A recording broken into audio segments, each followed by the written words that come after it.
Hello everyone, welcome to Claret and Booze. My name's Nick. This is it's a daily ramble, but I'm not on my own today. I've got a guest. But who is it? As always, if you're new to this channel, please subscribe, drop a like on the video because it does really help us. So today I'm joined by Claret, who you've seen before. Claret, how are you, mate? I'm good, thank you. How are you? You good? Yes, thank you. Yeah, no, I'm all right. I'm all right. We're in Tottenham now. We're literally we've met for lunch and we're basically recording directly next to the Tottenham training ground. Yeah. Drove past, saw all the Korean fans outside waiting for Son, didn't you? Yeah, we did. I think they live there. They permanently there. They pay rent. Mate, they're always there. Always there. I know. They are always there. I know, without fail. I know. How you been though? You all right? Yeah, not too bad, thanks. It's the half-term break now, so just kind of relaxing. Although I've still got stuff to do for school, but just trying to take it easy. Looking forward to the game at the weekend. Yeah, so am I. So am I. Have you been going to recent games? The last few games I've not been to, but I've obviously watched them. I would have liked to have gone to the Villa game, but no, I haven't been. I'd like to say for about 3-4 home games now. Oh, really? I think I've given my tickets to my brother. There was one, but I honestly forgot. So is this going to be your first taste of possible? Possibly, yeah, possibly in the flesh. Yeah, I'm not sure if I go on Saturday or again if I give it to my brother or not. But it probably will be my first taste. If not this one, then it will be the next home game thereafter on the 29th. Is right? Yeah. After the Arsenal game, I can't remember who we're playing. Leicester, yeah. Yeah. That game, if I don't go this Saturday, then I'll go to that Could one. be a relegation 6-pointer. Well, I know. I looked at doesn't go well. I looked at the table last night, and I was surprised. I turned the Liverpool game off minute 92, and then I woke up this morning and I saw it finished 2-2, and it all kicked off. So that was a bad point in our terms. Not only because they've jumped us now. Mate, they were 10 points behind us a few games ago. I know. And this is the thing, we're only 10 points in front of Leicester. Everton hadn't scored for about 10 years before Moyes took over. I think the result was a fair one, but the way it happened was wrong. But yeah, that, like you, I mean, obviously we don't want to be sucked into it, but having us sit below Moyes' team is something I can't stomach. No, not at all. I can't see us finishing above them this year, though. I don't think that's going to happen. They're on a bit of a... I mean, look, momentum is key. Maybe if we beat Brentford, because we do need to win. I think West Ham are 1 win in 7. I think Potter's 1 in 6 or something like that. So he does need a win. Performances have definitely improved, haven't they? They have. I think we'll get 4 points in the next 2 games. I honestly think we'll... Arsenal as well? Yeah. I'm going. I don't know. Arsenal away. Are you? Yeah. I don't know how, but I'm more confident against Arsenal away than I normally would be. And it's not necessarily because of the players that they've got out, but I think that Potter can maybe outsmart him, Arteta. And I think that in the next 2 games, we'll get 4. That would be. Yeah. I just got a gut feeling that in the next 2 games we'll get 4 points, whether it's 3-1, 1-3. I've got a feeling, and we do need points because you look, what are we, 5th from bottom? Okay, there's a bit of a point gap plus goal difference, but we do need to pull away because the teams that are like 4 or 5 teams above us are within arm's reach, and Brentford is one of them. So it is a game that I think we have to win. I was surprised that they won last week. I think they won away. In a game they weren't expected to win, and generally their away form is poor. However, they do have players that have punished us before. So I don't think it's a game that we can take back. It's a different type of game. We're playing against the polar opposite of Chelsea, who are a team that want the ball. So we were basically trying to sort of strangle that game, playing the counter-attack, and it almost works. It almost worked. But this is a flip side of that, because Brentford don't really want the ball. They want to play on a counter-attack. It's going to be down to West Ham to take the games to them. Now, what we've seen thus far, we're going to get your opinion on the elephant in the room as well. Sure. So we know that Tadebo's back. Yep. Which is good. Yep. We know that Alvarez is back. Yep. Excellent. We know that Paquetá is going to be back. Yep. Not going to talk about anything else relating to Paquetá. Not now. He's back. Sure. And this gives Potter a selection problem for the first time, because we know he likes to play with wing backs. He plays, 3 at the back, buffs midfield. You would imagine that the 2 deeper midfielders is going to either be Alvarez with Paquetá or Soler. With the 2 advanced players, the 10s who would normally be our inside forwards, being maybe Kudus and Bowen. But there is a Souček-shaped hole there. Do you buy Potter's comments, first of all, where he basically said that, the guy is a bit of a dream to work with, a dream signing. He tried to sign him at Brighton. Do you think that, because for me this is a bit of a litmus test. Yeah. Now he's got almost a full roster of players available. Is Somerville back? He's not back, no. So, but Is that going to change the dynamic? he's almost there though. So what that means is we're going to play Todibo, Kilman, and probably Mavropanos at the back. Outstanding. I know, but we're probably playing him at the back. Or would you play Soufal and Cresswell based on what they've done just recently? No, because I think Brentford's forward line is a bit too tricky for them to deal with. Although I must say, Soufal and Cresswell in the last game weren't that bad, but I think it's because the players on the flanks helped them out. Yeah, and I think Kilman had a good game. Yeah. No, I wouldn't. So ideally, you would have Wan-Bissaka as part of that back. I would put him as a right centre back. Yeah, but then your question is, who do you put as the right wing back? Now you could normally put Somerville there, but Somerville's not ready. James Press. Yeah, that's another one. That guy, I don't know. Well, what about with playing him as a right-sided? We know he's. I wouldn't put him in the team. No, I wouldn't put him anywhere. I know, but think about Beckham-like deliveries. He can't beat a man. Yeah, but from deep. No, I wouldn't. He's more likely to score in his own goal than he is in the other one. Yeah. I mean, I know he scored some goals last season at the beginning, and I know that he contributed, and I was pleasantly surprised, but that didn't last long. No. I wouldn't put him in the starting 11. I would only play him if we're desperate for the last 20, 25 minutes. Now, if your question is about Souček. Yes. For me... Has your opinion changed on Souček? No, I think that the comments made by Potter are probably relating to the fact that he's a professional to work with, not necessarily that he's the... He did say he's a dream to work with. Precisely. That's what he said. We all know this anyway, and we know that he gets on with it, he grafts. We know that when he first came with Soufal, they used to stay on the training pitch until pretty much everyone had gone. Yeah. They used to come on Sundays, even leaving their wives and their children and train on their own. So they're totally professional. We know they're really nice guys. But as far as ability is concerned, for me, my view hasn't changed on Souček. Now, how Potter deploys him, I don't think also will really make much difference to what we know of Souček for however many years he's been with us. I personally wouldn't play him at all in any game from the beginning if we've got Alvarez and Paquetá and mentally they're both there to contribute. Nobody can guess what Paquetá's mental frame of mind is going to be. Nobody. So assuming that he's good to go, and I have to say the last 2-3 games under Potter, he's been absolutely brilliant. I know you love him, but I love him. I know you do, but I think you're in love with him. But I think the fact with Paquetá is he's not only technically great, but he's a full package. He is. This is why I love Nick, you're not trying to date him. I know. It's a lot, right? I know. Yeah, we know that. All right, fine. He's got good hair as well. Yeah, the thing is, with him, if he's switched on in the last 2 games, he's run harder than we've seen him run. That was what I loved. Yeah. That was because you know something, people forget. He's a big fucker. He is. He's a lump. And he's strong, aggressive. Yeah, he's stronger than you think he is. But the fact that he wanted to stay on when he had a groin strain. Yeah. And assuming that he's okay to play, I would put him deep with Alvarez. Yeah. I would not put Soler. I've never been a fan of Soler. I can't stand Rodriguez. I told you this from week 2. I said to you that this guy's a ghost.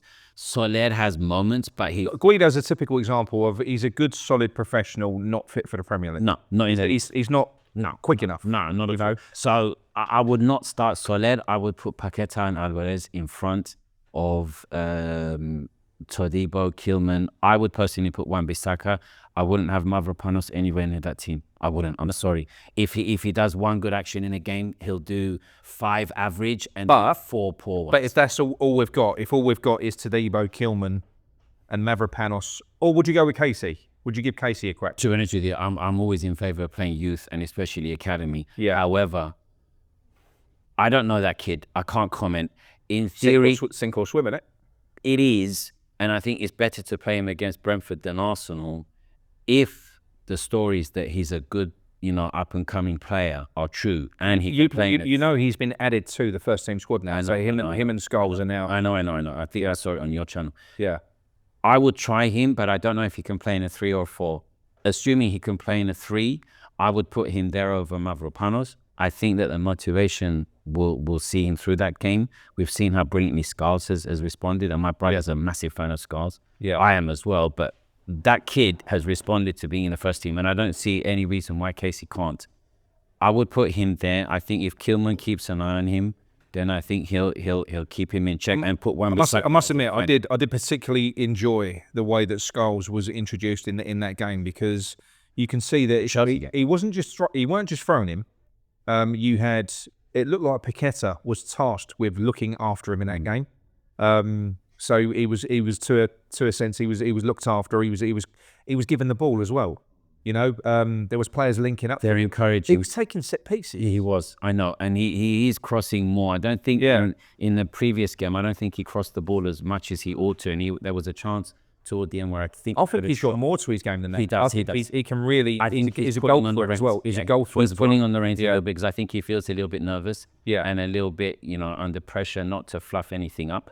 I would start Casey, assuming he can play in a 3. Yeah, if he can, I honestly would. I would not, like you said before, baptism of fire. I would not play Mavropanos. He's had enough opportunities to show himself. I don't really fancy Todibo. I'm sorry, but we've got nobody else. So rather than Crespo, based on what you've seen, you don't fancy him? No, he's too slow. He's switched off. He looks too lazy. I'm gonna disagree with you here because I'm not saying he's rubbish. I've done some additional research on Todibo following these concerns, because when we signed him, there was a big fanfare around him. I read lots of good scout reports. I know, you said. Top scout reports that don't just blow smoke up anyone's arse. This is a top talent. And I've gone on to watch a few of his performances as well against really fucking top players, rapid players. Okay. He's got a lot to his game. I'd like to believe he's a good player. So I think that the issue that we've got, I think if you look at the state of Kilman, if you look at the state of the entire defence under Lopetegui, and under Moyes before, the issue was the midfield. We weren't protecting that back. No. So everyone turned to shit. I think we can all agree that Mavropanos he just goes to sleep. He does. That's what happens. He switches off too easily. He switches off. But I think maybe Kilman is not the £40 million player, but he's still a good defender. Yeah. Kilman, I think, is a £40 million player. And I think he'll Kilman or Todibo? No, sorry. Todibo is a £40 million player, and I think he will prove it. That's what I feel. And I hope so, Nick. And I think under Potter's tutelage, I think he'll do better than Lopetegui, but then again, who wouldn't? Yeah. I'm not saying he's rubbish. I just think that there's a question mark around him for me. Definitely a question mark. I don't think he's physically ready. I don't think he can keep up with the tempo. Mate, do you not remember when he first came into the game? There's a flashback for sleep. There's a flashback that I get when we played against Aston Villa. Yeah. And Duran was the opening game of the season. He was scaring the life. Yeah, I know. I was at that game. The first thing he did was he went up to him and fucking bumped him. Was all over him. I don't think. I love that. Yeah. He went straight into him. Went bang. I'm out. And then Duran did go a bit quiet from that point. He did. He was trying to stay away from him. But then he still scored. I know he did. But he did. No, I think physically he's like one-to-one combat-wise, I think he's okay. However, the speed of the Premier League, I think you got to judge him, especially with 60-year-old managers. So obviously, apparently, yeah. The rapidness of Brentford's attacking players, I think, might be too much for him. And assuming that Casey is more sprite and lively, I would put him over Todibo if possible. Yeah, but we need 3 because we're playing. But I know, that's what I'm saying. Needs must. So you'd put Todibo, Kilman, and Casey. I think in the back three. I think we're not in a situation. West Ham are certainly not in a situation. When you look at the Paquetá thing, when people are talking about the way it might go, we could lose money there. We're not in a situation. It's if some buts. It's if some buts. But what I'm saying is, I don't think West Ham are in a financial position where we can just afford to go. No. He's shit. Let's not play. No. I think they've got to try. I think part of Potter's and do you know what? Potter is a responsible manager. I think he will try and get the best out of Todibo as well. The advantage of Potter is, as you said, he is more wily, and I think if you've got Wan-Bissaka on that wing back position, he'll cover Todibo if a need be. Yeah. So, okay, going back to what you said, is he great for me now? Question mark. Would I play him over Mavropanos? For sure. Yeah. Would I play Casey over Mavropanos? For sure. So if you're going to put those 3, Wan-Bissaka's covering on the right, then the begging question you have to ask is, who's going to play on the wing back as a left side? Yeah. Now, you can't put Crespo there. He can't run. So then that means you have to put Scarles. And it's not have to, because I think Scarles is up to it. I'll put Scarles there. I'll put Paquetá and Alvarez in front. So that's your back 5 plus the 2 in the middle, so 7. Goalkeeper as well, 8. So you have 3 left. Kudus, I think, has looked a little bit distracted and maybe a little bit off, but you have to play him. I've got a theory on Kudus. I think that Kudus has been almost at times our sole outlet and our sole threat. And I think quite often when we see him having a bad game, which we do, he's not been having a bad game. Everyone has bad games. But they're doubling up on him now. They are. 2s and 3s. And it was the previous home game, I think, that there were 3 players on him and people were moaning, oh, he's holding onto the ball too much. He is. He definitely is. However, if you got 3 players on you, who do we play last at home? It's no coincidence that he's got the most ball carries in Europe. Well, no, not at all. But does he? He does, apparently. So, yeah. There are times where he doesn't release the ball and he ought to. Who did we play before Chelsea at home? Away, sorry. Now you're asking me. Chelsea away. Palace. Again, they put 3 on it. Yeah, that was a horrible game. I went to that game. I went to that one. That was a bad game. 3 players on him because they knew without Bowen, there's no one else. So they put 3 on him and he was nullified. But then you got to ask yourself, what are the other players doing? And why is the manager not reacting and allowing Kudus to have that space? Now, you cannot drop this guy. You can't. Whether he leaves at the end of the year is another question, but you have to play him. So for me, we don't know whether Ferguson's ready. No idea. So let's say that he's not. I would put Kudus. You'd imagine that he is. We've only got 13 games. The advantage is... Because he can't play against Brighton. No, I know. 13 games we've got him for. The advantage is he's had them for 2 weeks with no match. He did play before that. He made a substitute appearance. He came on in the 75th minute for Brighton. Did he? He did. Okay. He did play for them. I would like to hope Ferguson will feature. I don't see him starting if he's only played 15 minutes recently and not really much more before. I see him coming on in the last half an hour. For me, I would start with Kudus up front as a kind of false 9, which I don't like that term. Bowen on one flank, and then you've got the other question, who goes on the left? There are no flanks. We're not flanks, but like a 3 forward. Who goes on the outside left forwards? There's no one, because Somerville's not there. Fulcru is obviously, even if he was there, he's rubbish. But Fulcru is not there. So who are you going to play? Maybe you read the way that we play under Potter differently to me. The way that I see it is you've got your wing backs who are the players that provide you width. You've got your 2 deeper players. One of them is typically more of a destroyer, and the other one's a little bit more progressive. Paquetá. Yeah, and then you've got your 2 number 10s, which are almost players that are in free roles, so they can go out and help the wide players. They can typically drop deep when we're out of possession. Okay, but they are 10s. You almost got dual 10s there. A little bit like, do you remember our for Palace when they had Eze and the geezer who went to Bayern Munich? Elise, when they had those 2 10s. Yeah, that's typically how he plays with a forward man in front. Okay, so you've got these 2 guys they've got to be responsible, but with a free role. So in that case, okay, so you're 2 10s there. So if you've got the 5 covered at the back, you've got... Can Bowen playing a 10? No. For me, no. Can Kudus play a 10? Yes. I think he... I've been screaming for him to play a 10, but there is an issue. I don't think you can be as greedy with the ball as Kudus is. He won't need to be. He won't need to. You've got to be releasing the ball quicker. Yeah, or going yourself. Got to be. No, the thing is, Nick, if he's further up the field, okay, so let's say you've got your 5 at the back, which we've agreed. We've got Paquetá and Alvarez. That makes 7. Areola makes 8. Then you've got 2 number 10s, and then who's your striker? Ferguson. Yeah, but what if he's not fit? Bowen.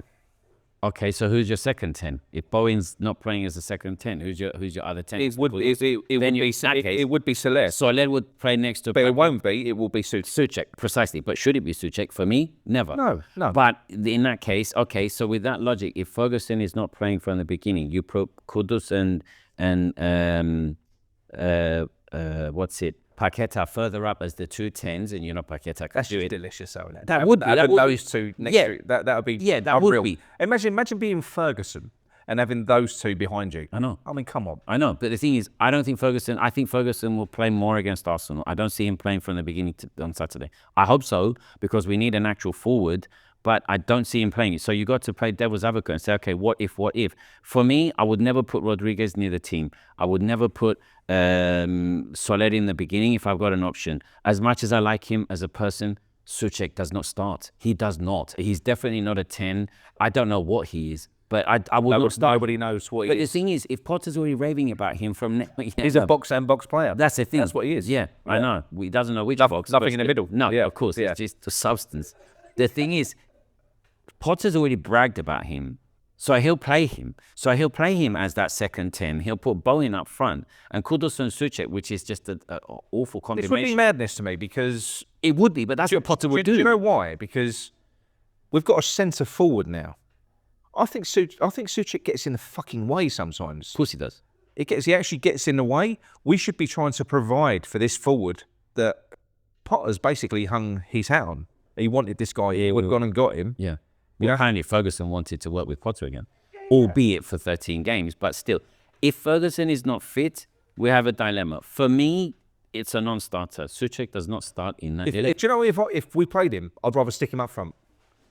That's honestly what I'd rather do. But in fucking midfield, you can't carry a bloke in central midfield. And I've been saying this for years. And do you know what? If we've been doing well, then it's testament to the players around him, as opposed to Souček. I mean, I made this comment the other day, right? Or it goes back to, do you remember this season?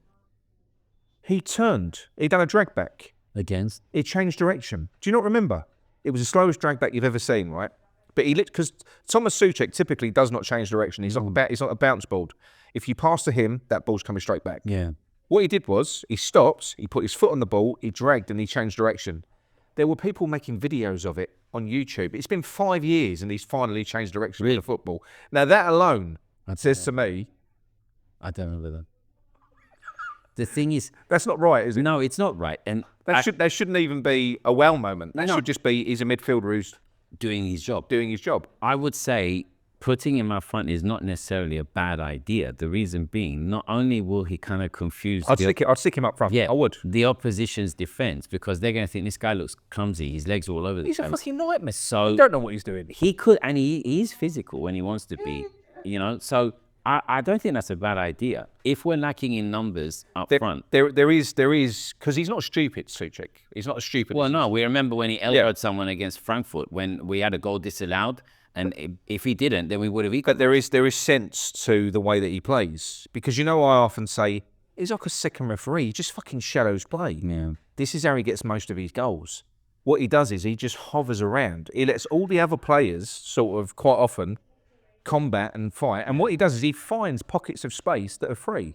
Well, you can't fault him for being wily and clever. But he does that a lot. And that's how he finds a lot of space to score goals. But if you're the main striker, you don't get that. But he could just be you don't get that opportunity. He could just be a decoy. So he could be there just to confuse and allow the space for Kudus and Bowen or Paquetá. No, I think he could do that. Look, if Mickey Antonio can be a battering ram, that is what Souček is. My God, if you gave him that job to do, the one thing that I will completely accept is an amazing professional.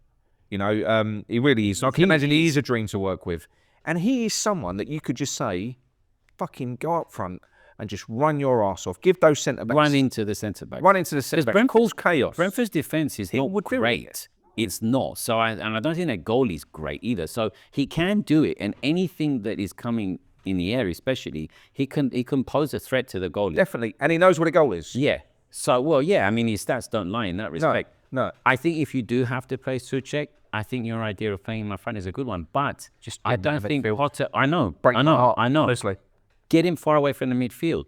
But the thing is, will Potter be that creative? I don't think he can afford to be, because, as you said earlier, we're only 10 points from relegation, which we're not going to get relegated. We're not. However, you do want some safety for the remaining games, and we do have some tricky games. So you don't want to be going into the last 5 weeks of the season, and I think Ipswich is the last game of the season. You don't want to be going into the last 5 games of the season thinking, oh my God, we're only 4 points away from relegation. We need another win. This kind of game is the game we should have beaten Palace. We need to beat Brentford. We need to get something. We've got 14 games left, right? For me, we don't need 40 points. You need 36, I think. 36 will see us safe. That's a lot of points when you consider we've won 1 game in 7. Yeah. That's why I think psychologically Potter needs a win. And I don't think playing Casey in this game, in his mind, is the right thing to do. Likewise, I would, but likewise, I don't think putting Souček up front in this game is the right thing to do as far as Potter. He can't afford to play a lottery because he's got all the players People are on side. that we're recording a West Ham podcast next to the Tottenham training ground. Yeah, I know, but I think we're doing it out of spite to those bastards. So I don't care. We have to finish above them as well. That would be fantastic. It'd be hard not to. They are shit. They're coming to us, aren't they? But in April. They're really bad. They are. And Really I hope bad. Postecoglou stays forever. I hope they make... I loved Postecoglou. Yeah. In fact, I still do. There's part of me that still does. But what he's proving beyond any doubt that he is, although he's the antithesis of David Moyes, he's a saint. Because these managers will just change. But then the antithesis of David Moyes, right? Let's just fucking talk about this game. Do we have to talk about it? Let's talk about the elephant in the room. They're 2-1 down against Liverpool, right? That's a narrow loss against the league leaders, you know? Yeah. Fine margins. Yeah. When have we ever seen him throw two centre-backs up front to try and change it, to try and change the fucking point? Never. He's never done it. No. In how many games? He's bantering us, mate. I think he is. Is it the Alan Irvine effect? Is it because Alan Irvine is back working with him? Perhaps, and I think he's comfortable there. I don't ever, I mean, you know my feelings on Moyes. He looks so relaxed as well. Who does? That's what I was going to say. Yeah, I've never, you know how much I detest Moyes and everything that he put us through. But this attacking football now. No, the thing is, this guy never bought into West Ham. No, never bought into the fan base like Allardyce. Never bought into the fan base. Joined the club. Never bought into the fan base. Never bought into the ethos of the club, the history of the club. Nothing ever. And his comments thereafter, leaving us, have shown this. What is West Ham way and all this? Whereas Everton for him was his main team. So for him, even though he's not from the area, he spent 9-10 years there. So he knows exactly what the Everton fan base is. He knows what it's like to live there. He knows what it's like to be around there. I think he's got property there. So he's more invested in the team. And as a result, you'd think that he's going to try more. So even if you're coaching a team that is not as good as you'd like them to be, you may not be as invested in them as a result. Yeah. And I think with us, Moyes never really gave too much of a I boot do to believe make sure that we did better than we could. Whereas with Everton, I think he's I believe he's used us to rebuild his reputation. could be. I think A little bit. And we can't hold that against him. Anyone would do that. No, given the opportunity. And he did save us from relegation twice, even though it wasn't like mad relegation battles. He did. Those are and we did have a couple of years in Europe, and we did win a trophy. So it does work both ways. In spite of him, I agree. But that is, it's just so frustrating. Honestly, I was watching that game. I watched it the last 10 minutes. I was thinking, what the fuck? Yeah. We've never seen that before. No. That's with an inferior set of players. Yeah, it is. But again, that goes to my point. The motivation, if the motivation is not there, then the manager or coach will never exert themselves to the same extent as they ought to. Potter, I think, has got the opposite. I think Potter has a point to prove. He can say, it was nice to take time off, and collect money in the process from Chelsea. But ultimately, I think... a month. Yeah. Potter, I think, does, for his own managerial perspective and career, knows, even though he won't admit it, he knows that he needs to do something now. The guy's not that old. He's not washed up. So even if things don't work out with us, he knows that he's got an opportunity to go elsewhere. Whereas with Moyes, what was he when he left us? 59 going on 73. But, Moyes for him, and with his mentality and his work ethos, he's one of a dying breed of managers. So Potter knows. Good riddance. But Potter needs to do something with us. And I think he's got the motivation. If the Ferguson thing was a bit more for a longer period of time, then I think he would have had more time to mold the attacking line.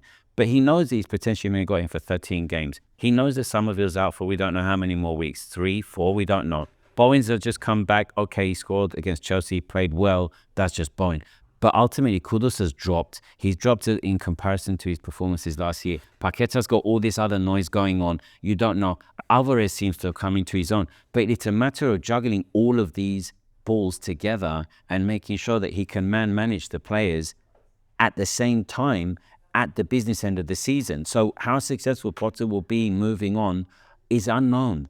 I'd like him to do well. I didn't want him before, I'll be honest. No, I'm not displeased since he's come. Listen, it's night and day, not just from what he's been saying, because do you know what? We don't go based off of that. What he's done is he's building on what he's achieved. The players look happy. So the players look happier. Do you know what? They look coached. They look like they know what they're fucking doing. We've never seen Paquetá run 94 minutes. That is a breath of fresh air. I haven't. To actually have players that don't look confused. I mean, Sussex still does, but that's just innate. That's innate to Sussex. I know. But you know, we had players at times under that Lopetegui system. Like Wan-Bissaka I felt sorry for him. Quite often he did look around as if to say, where's everyone else? Where the fuck am I supposed to be? I know. I think with Potter it will work. Hopefully he's given the tools in the summer to build. But for the remainder of the season, he has to take it on a game-by-game basis. He has to. And he has to because although people are getting giddy, they're getting dizzy, we're not clear of relegation. We are not. No, of course we're not. Right. So thing is, people are going, we're on 27 points. You can't forget the fact we've only won 1 in 7. And we're playing all the bottom 3 teams. Exactly. And you know what? You might be playing Ipswich and Southampton, who might already be relegated by them. They can be bastard games. Yeah. They've got all the pressure's up. Nothing to play They've for. got nothing left to lose. Could be last game in the Premier League. They've got nothing left to lose. I don't care. They just want to piss on someone else's chips. So they're not easy games. I was going to have chips later, but yeah. But Brentford is a must-win. That without question. Absolutely is a must-win. Arsenal is not. If we get anything out of that, then fine. I think we can. No, we can. But it's not a must-win. No. You know, Leicester is a definite win. Have to. I don't think it's a definite win. No. It's a must-win. That's a must-win. But this is a trouble, right? So if you lose to Brentford, right, West Ham are then on a run of 8 games with 1 win. Okay. If you lose to Arsenal, that's 9 games. Then you're coming up against Leicester, who if they pick up a win in those 2 games, didn't do bad against Man United. Then they're only 7 points away from West Ham. If they beat us, they're only 4 points away. Goal difference is about the same, I think. We're not out of the woods. We're not. No, this is the thing. No. I don't think we're going to get relegated, by the way. But my mind is blown when people go, "Oh no, we're going to be fine." And you just like, I don't see how you can say that, because you can't say on one hand, with Potter, you've got to trust the process. It isn't going to happen straight away. You know, we are going to lose games, and then say, but we ain't going to get relegated. Do you think Potter is savvy enough to pull wins out of nowhere? No, I'm not sure. Do you think he's got the smarts to do that? What do you mean? Do what's needed if you're desperate. Precisely. I'd like to think so. I think he's more tactically astute. Yeah, no, I'm going to revise that. He isn't Ange Postecoglou. He isn't David Moyes. He's definitely Lopetegui. I think he showed against Chelsea that he's willing to play ugly. I think we were hard done by in that game. I don't think we played fantastically well. We were defensive. When I look back at it, with the team that we put out, it was good. I think we did well. For 60 minutes. Yeah, and it I was think good. 2 harsh decisions, and it cost us that game. Honestly. Do you know what, as well? Someone who I really like, he's actually a decent player, like a jack of all trades. A player that West Ham know, but the type of player that West Ham will need without European football, players that are happy to sit on the bench, but then when you call on them, they can do a really good job. I quite like Irving. He's not a first-team player, but I think somebody that you can call on to come in that isn't going to cause a big ruckus because he ain't a first-team player, you know. And I think he actually looks half decent. I don't know. I don't watch him as closely. He's not slow. He's not slow. No. But I've seen him also in that Palace. No, not the Palace game. Who did we beat 3-2? We were just hanging on Fulham. That we had game, 3 shots on goal and scored 3 goals. I know. There was a point in that game in injury time where he dwindled on the ball just after the halfway line in our half 3 times. Yeah. He gave it away twice, didn't bother to run back. Now, I'm not saying that that's him all the time. I think he did okay against Chelsea. I think he did. He'll do a job. He's a professional. His background, I don't think, is the most logical in where he's come from, what he's done, and there's some, allegations that it was all part of dodgy dealings by, Steiten and whatever. That's perfect. Does, you know? I think he's a person that will graft, and maybe that's his kind of Scottish mentality. He will graft. I think if you call on him to do a job, exactly as you say, he'll do it. Would I start him? No, but he's a player that you could put in 1 or 2 different positions. This is what I like about him. So he's flexible. This is what I like about him, because he looks like he's physically fit enough and he's got a nice pass on him. I think he looks decent. He can shoot. He can pass. I play him over Rodriguez. He's got a little bit of pace, more so than Guido, more so than probably Souček. I mean, he's more mobile, more physical than that. He's combative. He gets stuck. He is. Physical unit. I think he's just a good, solid He's player. a good player to have around the team, definitely. And it needs, if you need to, You do need some players that know their place in the squad, and I think He does. I think he would accept. Yeah, I'm a backup. But I'm look a where he's bench come player. from. He's come from an Austrian team, and then before that, I think he was in a team in the second division in Germany. The guys hit the big time. Yeah, and you know, like Souček, if you drop him to the bench, he's going to be pissing and moaning in no time. He won't. You be think happy. so? Yes, not because he's an arsehole, but because I think he's. I mean, look, the geezer's never been injured. He's fit as a fiddle. He will not be happy being a bench player. I'm not sure. The same as Soufal isn't happy. No, being a bench Sufam also, and he's made his points very vocal. And last year he wanted to leave. I don't think Souček would. You know, if anything, I'm giving him credit here. I think Souček, and he probably is better than being a bench player, because Souček is a very effective player for a certain type of team.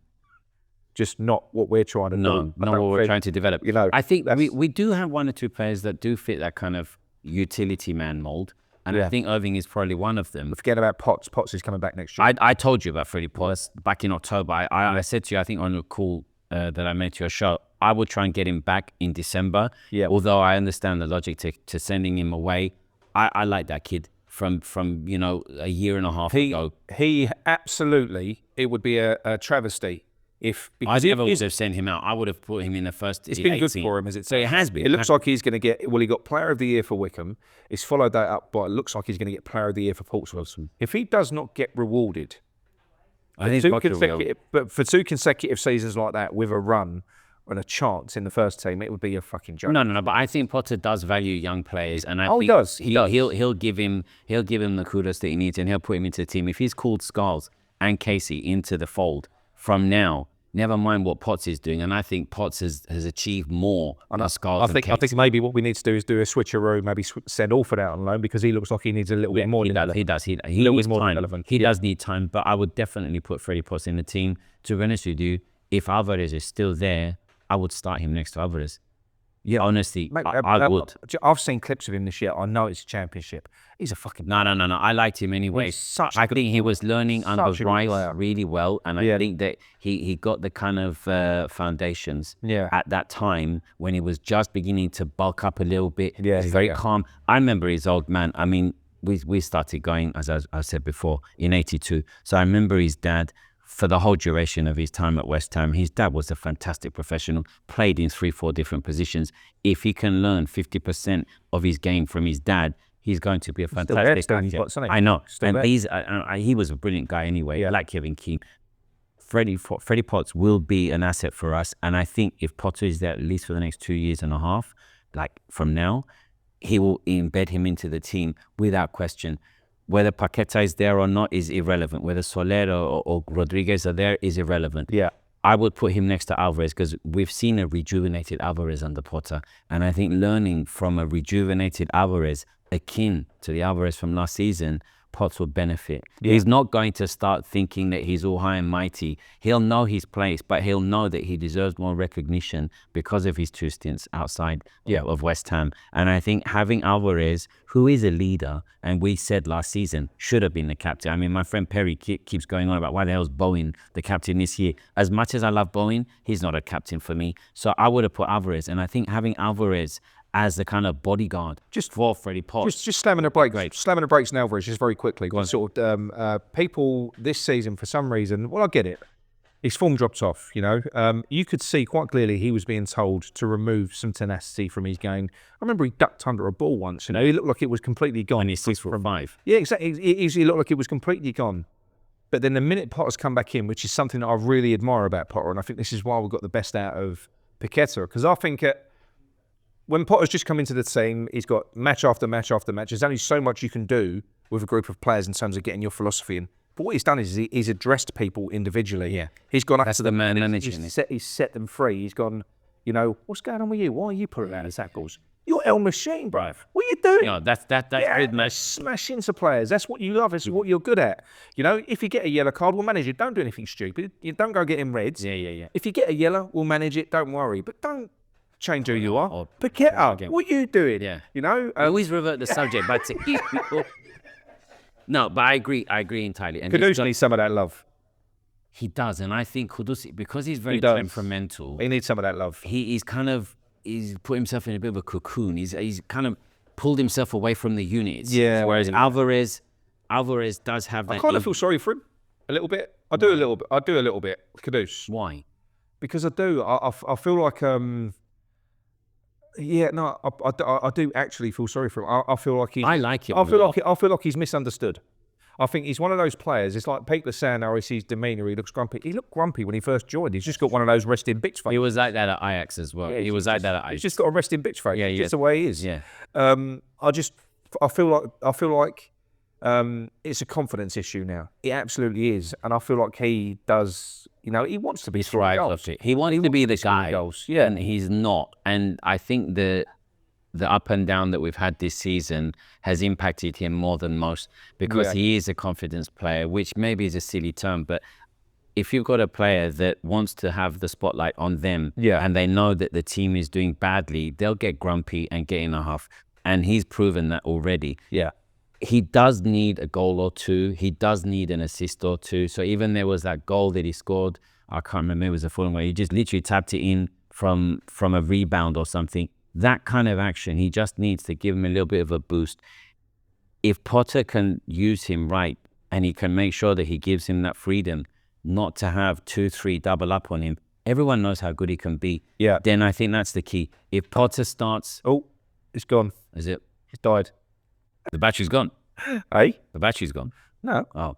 If Potter can actually see his strengths, which I'm sure he has, and give him that freedom and have players around him that can kind of shield him from the double ups and whatnot, then I think Kudus will thrive. And I think we'll see a nice flourish to the end of the season. Ultimately, even if he's pining for a move, wherever that may be, I don't think we'll get the price that we would have got last year. So this is the other thing. He needs to get. He's got to earn his move because look, West Ham we've all seen the ability this man's got now. We ain't letting him go for. He won't go to Saudi. We won't. We ain't letting him go for 40-50 million now. So if he wants his move, this last 10 10 games, you put yourself in a shop window. Yeah, absolutely. That's what you got to do. And I think we've got the ability, however, to see the best in him.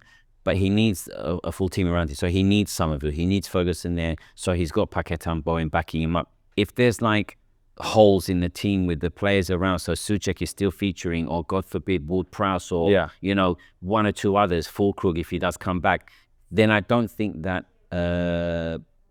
instability will suit him. He needs a setup that is constant and is not going to really change. The chops and changes that we've had, not only with the coach, not only with, and he fell out with Lopetegui in what, September, October.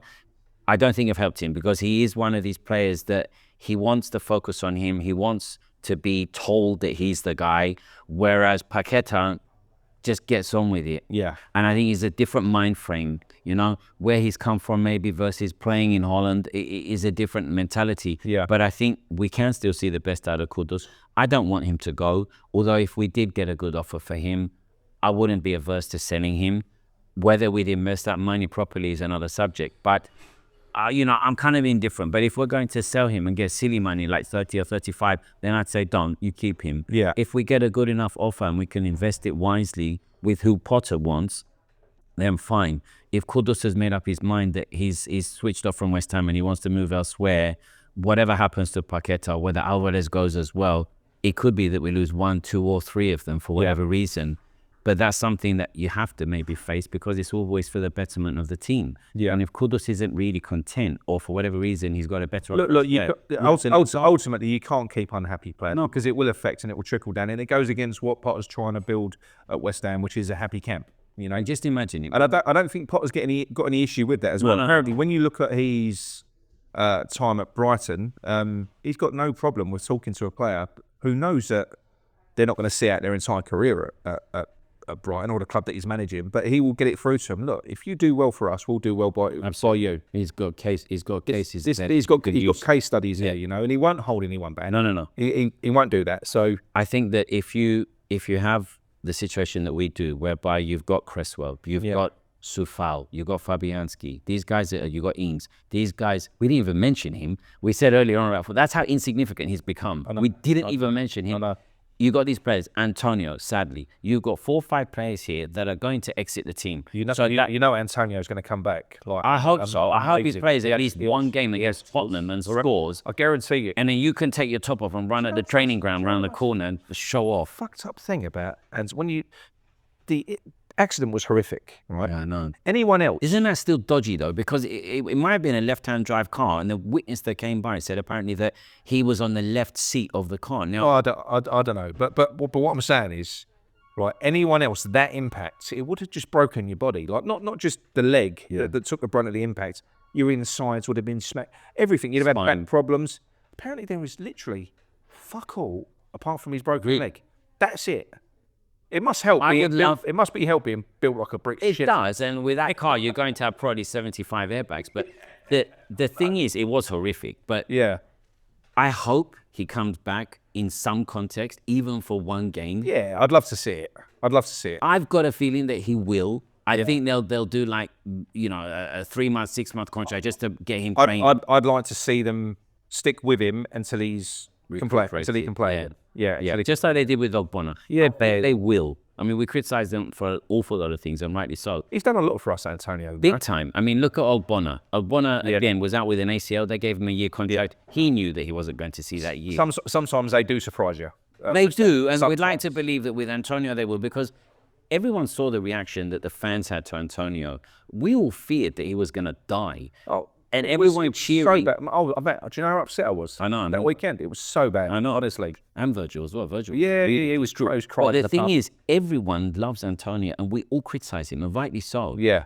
But you got to praise him as well. This is what I'm saying to you. Do you know when people criticize me for a lot of for a lot, but they'll say, for instance, with the Paquetá story at the moment, oh well, you slag Souček off all the time. Whoa. There's a difference between calling someone shit at football and hating them. Why can't people see the difference in that? But this is the thing. It isn't a hate for a person or a player. It's not. If something happened to Souček, I'd be heartbroken as well. He's out. Yeah, you know, I feel awful if something bad happens. I do love Paquetá a little bit too much. I do. It's mainly because a lot of people don't appreciate him. No, I do, but I also recognize wonderfulness. I recognize his flaws, but his wonderfulness as well. I do. With him, if you did want to touch on that whole case is dodgy. It's bullshit. This geezer just came out, the whistleblower. What he's come out and said, I'm not being funny, this is a dodgy guy that's trying to get himself out of this shit. Yeah, absolutely. He's come out and said something. I think for anyone to... That's a he said, she said. Yeah, for anyone to pass judgment until it's gone to court and all the evidence is there and his defense has made their case, I think is not fair on him. And I don't think... Mate, honestly, it's bullshit. Paquetá said, I'm giving my brother a yellow... Not a car. Listen. Not a car. Not... You think the amount of money that Paquetá's got? That's what I was going to say. Not a car, not of this, not of that. I'm going to get a yellow card for you. I mean... No, it's not logical. It doesn't make any sense. No, it doesn't. And whatever money he's on, you'd like to believe that if he wanted to take care of his brother or whoever in his family, he'd do that from his wages. He doesn't need to bet. So it just reeks of something that has been, and as you said before, and I think others have commented, you don't know what goes on in Brazil. There's a whole load of incidents that you hear. I'm going to send you the link to the documentary that I watched. It's eye-opening. Okay. I'm not joking. You don't know. It could be a case that somebody makes a phone call and says, if you don't do this, send him a picture of his mum's house. Yeah, well, which Colombian player was it that their father got kidnapped for 2 months? And then they had to pay a ransom, and after 2 months or 3 months, and the guy was 55, 65 years old. So these things happen over there. Yeah. They do. So we have no idea as to what maybe has happened behind the scenes that has instigated this. But when you put the basic facts together, it doesn't add up. This is a weakest piss case as far as it is. I think so. So if they had this much... Do you know what, though? How bad is it that people are taking this and it's almost like they're treating him like he's guilty? Well, yeah. That makes me so angry beyond belief. For a country that has always... And that isn't just because it's... No, I know. That's for the West Ham player. No, I know. But the thing is, well, that's another thing. If you are, and this is not a dig at anyone else from any other channel, if you are a West Ham fan, whether you have a YouTube channel or not, you back your own players, even if you think that they're guilty. Absolutely. And until all the facts are presented, we don't know anything apart from what is being spun out on social media, which for me, I don't use social media. So anything on social media, you cannot take for gospel. If you do, then I'm sorry, you're a little bit lacking. But until the legal teams of both sides have presented their information to a judge and a jury that you hope is going to be impartial, commenting on it is futile. It's a conspiracy theory as well. If there was enough evidence, not only would the English FA have done him, the Brazilian FA would have done it. What's the case in Spain? Why the Spanish FA? It's involving another player. Okay, fine. So don't you think we've been hearing about this story for what? 9 months, 12 months? Yeah. More maybe since the Man City potential. It's a year. 1 year. Yeah. Don't you think that someone would have come out by now and said, we've got a bulletproof case, we're presenting it, we're taking it to the court, it's going to be heard immediately. No trial date has been set, no full defense has been given, no full prosecution has been presented. Yeah. So it's all just a kind of web of he said, she said, and conspiracies and hypotheticals. And for me, it's nonsensical, which is why I said earlier on. And I don't expect it. Do you know something? If it was an Arsenal fan channel or Tottenham, I could understand. From West Ham fan channels, I think it's a bit unforgivable. I could understand it, but it's unforgivable. Yeah. I know you shouldn't. It's like you want. Like I said to you, and this isn't me. This isn't me because I've done my fair share of shit before. I've said things that I probably shouldn't have, but this is something that you would expect from a fucking Spurs channel or an Arsenal channel. You know, like when we talk about Ivan Toney, ban him, fuck him. Yeah, this is our plan. It's not for us to comment on other teams' players, and likewise, it's not for West Ham fans to really not dig out, but to kind of prosecute their own players until the comment thereafter, once all the facts are presented.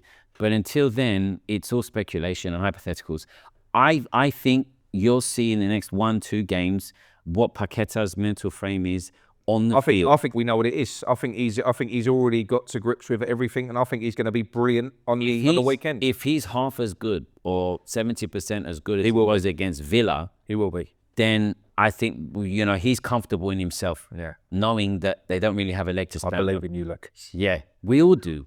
But I'd like to hope that we see, the Paquetá from the Villa game and last season. He's not watching. I don't know why.